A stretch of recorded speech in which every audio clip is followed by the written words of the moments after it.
Hey friends, John here. Wanted to pop on for a few minutes and just chat with you a little bit about mind movies, and it's actually quite fitting that I'm shooting this video for you in a yoga shala in Costa Rica. One of my goals in my mind movie, one of the things that I was wanting to manifest was to fly to beautiful, amazing locations to be able to make fruitful relationships and practice yoga and eat amazing foods. And so there's a lot of mind movie frames that have been captured in my trip here. So just wanted to take a few minutes to talk to you a little bit about what mind movies are, how you're going to get the most out of your experience using it, and just some ways that maybe we don't want to necessarily use mind movies as well. So first and foremost, the same way that we sort of know and understand that TV, media, social media, these things are all basically programming, right? There's a reason they call it programming. What it is actually programming is our subconscious, right? So when we watch the news, we watch television, especially if we do it late at night, right before bed, we can actually program ourselves to sort of think and feel and create emotions around the things that we're seeing. So what I love about mind movies is we take that technology, we take video, we take photo, we take music, and we apply it in a way to make positive impacts, positive changes on our life. So essentially what it is you're going to start to think about some of the ways that you want to feel coming on retreat, some of the things that maybe you'd like to draw in, some of the experiences that you'd like to draw in, whether that's partnership, love, travel, abundance. Abundance could be of money or just security with housing or even a new car.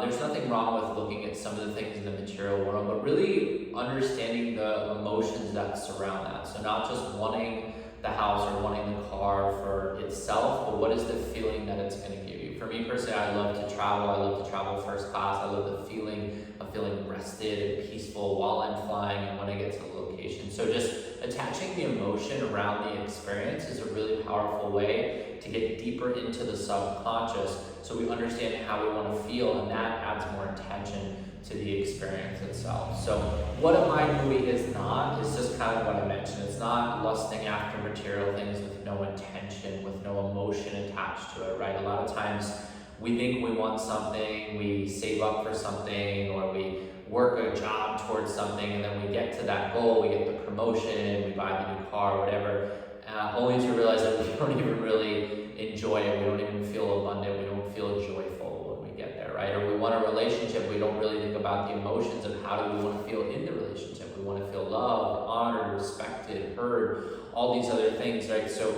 if we just want the relationship, we might meet somebody, right? And we might get into a relationship only again to realize that we're not emotionally satisfied once we get there. So it's just a really important point to remember the emotion around the experience. How do you want to feel with the experience? And don't be shy about shooting for the moon. I mean, I did this many times, and I invite you to go through many iterations of your mind movie so you kind of really lock in. The first one is not the last one, so keep working with it, keep working on it as things sort of come up. But there were several things that I put in my mind movie that, there were just amazing synchronicities. And when I put that thing about flying first class in my mind movies right before I was about to take a flight, I was booked to be in coach. Got on the plane, I was sitting next to someone who I kind of knew I wasn't going to really enjoy sitting next to in a coach flight for 4 or 5 hours. And I actually just closed my eyes for a couple minutes and I imagined the emotion of what it would feel like to be sitting in first class. I wasn't like lusting after sitting in first class. I just imagined what it would feel like to be sitting in first class.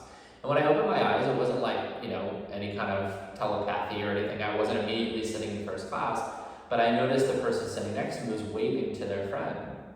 So I turned to her and I said, hey, would you like to sit together? I'd be happy to switch seats with your friend. She said, oh, that's so nice of you.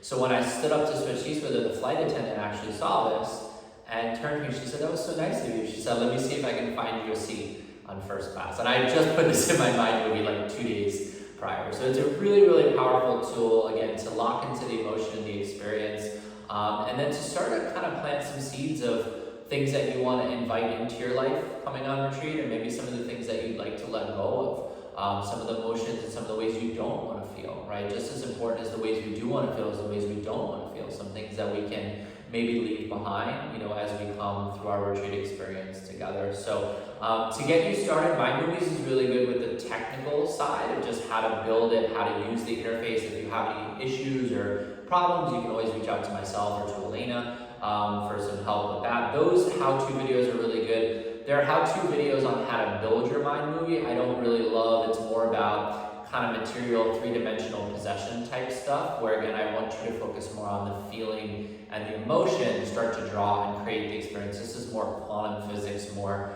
five-dimensional. We'll talk a lot more about that on retreat. But for now, just have some fun with it. Don't get too crazy, but do be intentional about it. Try to set some space for yourself. Don't be doing 3 other things at the same time.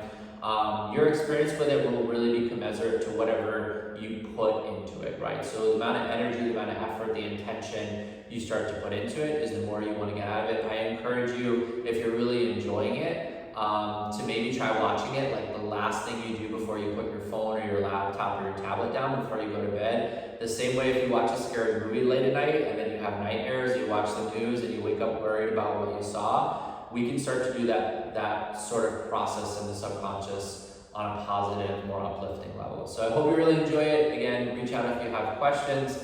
Living proof here in Costa Rica. They are real, they do work, and let us know how it goes. We'll see you on retreat real soon. Can't wait. Namaste.